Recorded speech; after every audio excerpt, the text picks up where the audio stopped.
শান্তিপূর্ণ নির্বাচনের দাবি পরিবেশবিদদের। বেআইনি শব্দবাজি কারখানা বন্ধ করার দাবি, প্রচারে পরিবেশ বান্ধব জিনিসপত্র ব্যবহারের দাবি, ভোটকর্মীদের ক্ষতিপূরণ দাবি, নাগরিক সমাজের সন্ত্রাসমুক্ত নির্বাচনের দাবি।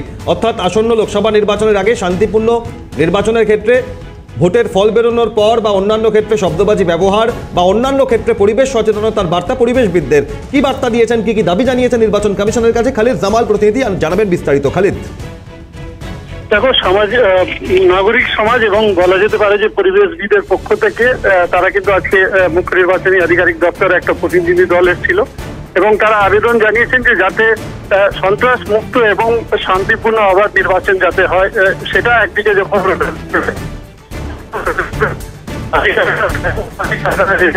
অবিলম্বে যাতে বন্ধ করা হয়। তার কারণ এই ধরনের বাজি কারখানা থেকেই কিন্তু বিভিন্ন রকমের বোমা কিন্তু তৈরি হয় এই নির্বাচনের সময়। সেক্ষেত্রে সেটা যাতে অবিলম্বে বন্ধ করা হয়। তার পাশাপাশি তারা দাবি করেছেন যে পরিবেশ বান্ধব জিনিসপত্র, অর্থাৎ এই যে ফ্লেক্স রয়েছে, ফ্লেক্সের জায়গায় যদি কাপড় ব্যবহার করা হয় এবং বিভিন্ন প্লাস্টিকের যে সরঞ্জাম নির্বাচনী কাজে ব্যবহার করা হয়, সেটা যাতে না করে পরিবেশ বান্ধব জুটের কোনো জিনিস তৈরি করা হয়, এই ধরনের জিনিস দিয়ে যাতে প্রচার করে প্রার্থীরা, সেই আবেদন কিন্তু জানিয়েছে মুখ্য নির্বাচন আধিকারিক দপ্তরে। ধন্যবাদ খালিদ। শান্তিপূর্ণ নির্বাচনের দাবি পরিবেশবিদদের, নির্বাচন কমিশনের কাছে দাবি জানিয়েছেন তারা।